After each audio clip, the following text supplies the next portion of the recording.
Dillian the Body Snatcher right here. It's a champ. Big up to Sporting Icon. Subscribe. Otherwise, I might pay you guys a visit. Okay, so it's the first of the month, and the WBA are the first out the blocks from the official sanctioning bodies to release their new rankings up and down their weight divisions, but the heavyweight division is what we're going to be talking about in this particular video. I want to point out all the changes compared to last month, see what fights recently happened, what fights are coming up, and of course give you an overall summary of what I think about their rankings. And I'll tell you right now, absolute horseshit. Anyway, so if you are new to this channel, please make sure you are subscribed. It's free, it's brilliant. You're a boxing fan, correct? Should be automatic then. Anyway, so here is a new top 15 for the month of May in the heavyweight division from the WBA. Oleksandr Usyk is the WBA Super World Heavyweight Champion. Deontay is the WBA Regular World Heavyweight Champion. Number 1, Deontay Wilder. Number 2, Martin Bakole. Number 3, Anthony Joshua. Number 4, Lenier Perro. Number 5, Arsenbek Makhmadov. Number 6, Luis Ortiz. Number 7, Filip Hrgovic. Number 8, Jared Anderson. Number 9, Jonathan Guidry. Number 10, Big Baby Jaron Miller. Number 11, Murat Gassiev. Number 12, Zand Kosabuski. Number 13, Fabio Wardley. Number 14, Ajit Kabiel. And number 15, Ivan Dajko. So that is a new top 15 for the month of May in the heavyweight division from the WBA. Dropped out this month, believe it or not, Trevor Bryan. I know, a Don King fighter, right? Unless, of course, maybe he's left Don King now, and in which case the WBA don't have to be biased towards him anymore. So either way, Trevor Bryan has been dropped. But fresh insert is Zand Kosabuski. Zand Kosabuski, he did win a couple of weeks back, is what it is. But he will be taking on number 8, Big Baby Jared Anderson. They'll be on a top-ranked show in the early part of July, if I remember rightly. So that'd be 2 undefeated fighters going at it. Fantastic stuff. So big up to Jared Anderson and Zand Kosabuski for agreeing to have that fight. Other changes, no great changes, but there are some things that I certainly want to point out. That is Lenier Perro, number 4. Lenier Perro's only had 9 fights and beaten absolute ballbags. He's beaten nobody. Okay, so why is a prospect ranked number 4 after only 9 fights? Why? Something funny going on? You betcha. Now, I'm not saying that Lenier Perro isn't a top 15 fighter or anything like that. We don't know. Let's see him fight anybody in this top 15. Let's see how he gets on. Anybody will do. Speaking of anybody, number 9, Jonathan Guidry. Now, Jonathan Guidry, he shouldn't be ranked in the top 15 based on the fact that he lost to Trevor Bryan. If you lose to Trevor Bryan, you have a problem.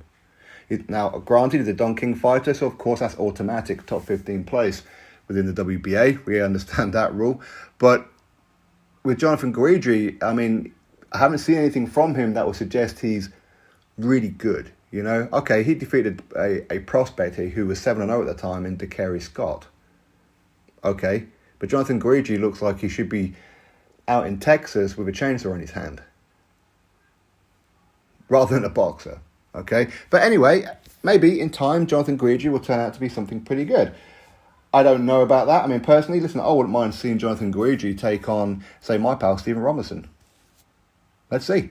Let's see Jonathan Guidry take on a Ajit Kabiel if he wants to stay in like the European to world kind of level. Okay, but anyway, we'll have to wait and see what happens with Jonathan Guidry. Don King fighter, so he'll be protected for as long as he possibly can until a big payday comes through.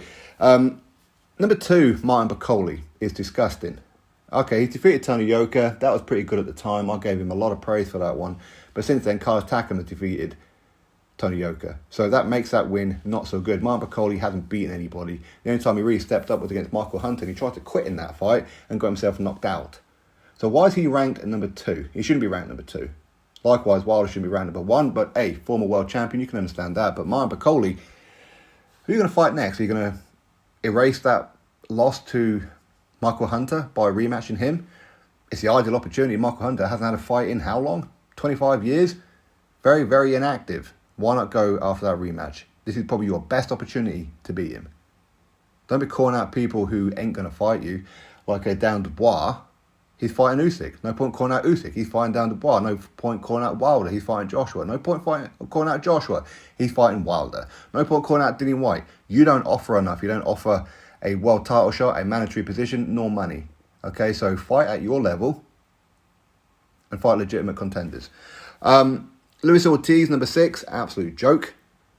Who's he beat? Can somebody tell me who he's beat to be number 6? The only thing he's beaten is probably his mate, because he ain't beaten anybody of note. Not since 2015 when he defeated Bryant Jennings, who was coming off a loss to Vladimir Klitschko at the time. The only times he stepped up against Wilder, he got beaten. And Andy Ruiz Jr. got beaten. Speaking of which, where's Andy Ruiz Jr. in this? Where's Joe Joyce? Where's Dillian White? Where's Frank Sanchez? You see, these top 15 for the WBA are absolutely biased and garbage. Incompetent or corrupt, you decide. Now, some people criticise our rankings. I say our, they're your rankings. Okay, some people seem to think that they're my rankings. They're not my rankings. My rankings are totally different, aren't they? But we made the amendments based on what a lot of you are saying, and people still criticise him. Really? We don't have no Lenny Perro at number 4 or a Luis Ortiz at number 6. We don't, do we? Or a Jonathan Guidry at number 9. We don't have any of that. So our rankings are far superior to the WBA. They are. Fights coming up. As I said, Kosabuski versus Jared Anderson. That's a good fight. We'll have to wait and see if we get official confirmation of Anthony Joshua against Deontay Wilder. That would be great. Fabio Wardley against Fraser Clark for the British heavyweight title. That's a good fight. I look forward to that one. Other than that, no fights made. Oh, Martin Bakole. Filip Perkovic called your name. What are you going to do about that?